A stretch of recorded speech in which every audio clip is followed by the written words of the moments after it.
নমস্কার, পূজা শুভ অফিসিয়ালে তোমাদের স্বাগত। এই যে এত বড় একটা গাছকে দেখতে পাচ্ছ, এই গাছটা কিন্তু অনেক বহু পুরনো। আমার দাদু ঠাকুমারা বলে এখানে নাকি পীর বাবা এসে বসছিল, তারপর থেকেই সবাই কিন্তু এখানে পীর ঠাকুরের পুজো করে। তো ওনারা নামাজ পড়ছিলেন। তারপরেই আমি দেখাচ্ছিলাম যে আমি আজকে কী কী নিয়ে গেছিলাম পীর বাবাকে দেওয়ার জন্য। এখানে দুধ, বাতাসা, চিনি ছিল ভোগ দেবো বলে, পায়েস রান্না হবে তাই। তার সঙ্গে সঙ্গে কিন্তু একটা জিনিসও নিয়ে গেছিলাম। এর মধ্যে ছিল একটি রূপোর প্রদীপ আর ঘি। এটা আমার বাবার বন্ধু দিয়ে গেছিলো, মানে কাকুর মামি নাকি এখানে মানত করেছিল তার ছেলে হওয়ার জন্য।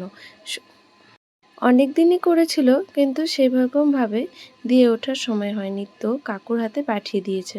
তো কাকু আবার আমাদেরকে দিয়েছে দেওয়ার জন্য। আর বাবার কাছে শুনেছে যেহেতু শুক্রবারে আমরা যাব, সেই জন্য বাবার হাতেই দিয়েছে। যে বাবার আমি ধূপকাঠিগুলোকে জ্বালাচ্ছিলাম ঠাকুরের ওখানে দেব বলে।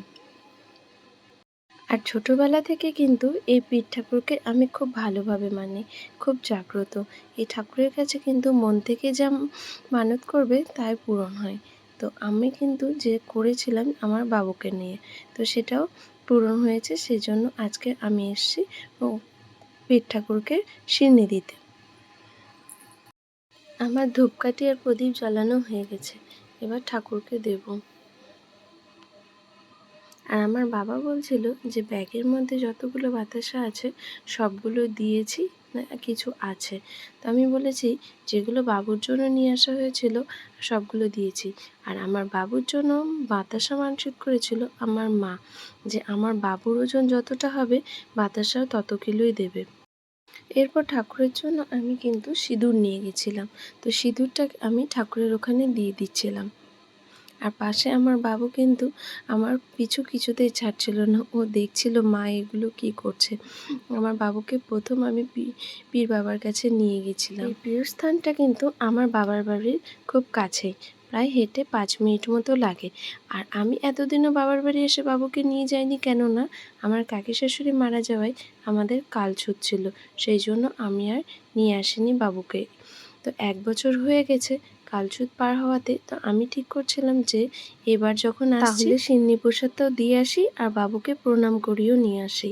যেহেতু বাবুকে হওয়ার পর প্রণাম করানো হয়নি, এখানে মাথা ঠেকানো হয়নি, তো বাবুকেও প্রণাম করানো হয়ে যাবে আর সিন্নি প্রসাদটাও দিয়ে দেওয়া হবে।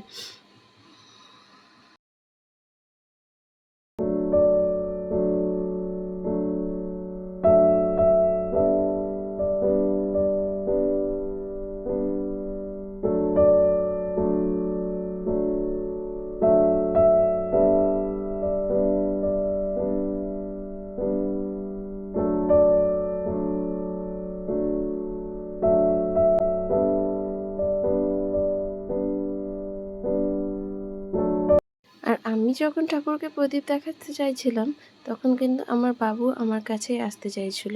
তো আমি ওকে নিয়েই ঠাকুরকে প্রদীপ দেখাচ্ছিলাম।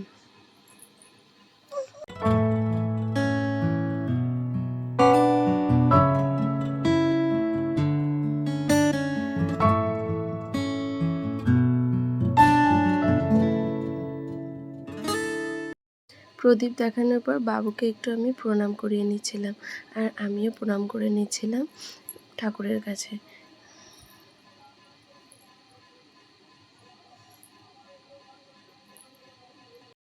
আমার এখানে সিঁদুর দেওয়া, ঠাকুরকে প্রদীপ দেখানো হয়ে গেছে।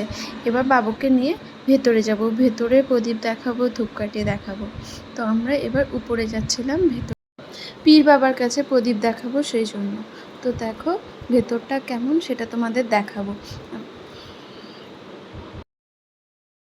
তো ভেতরে ঢোকার আগে আমি জানি না ওনারা এটা কি করছিল, নামাজ পড়ছিল নাকি, আমি কিছু বুঝতে পারছিলাম না।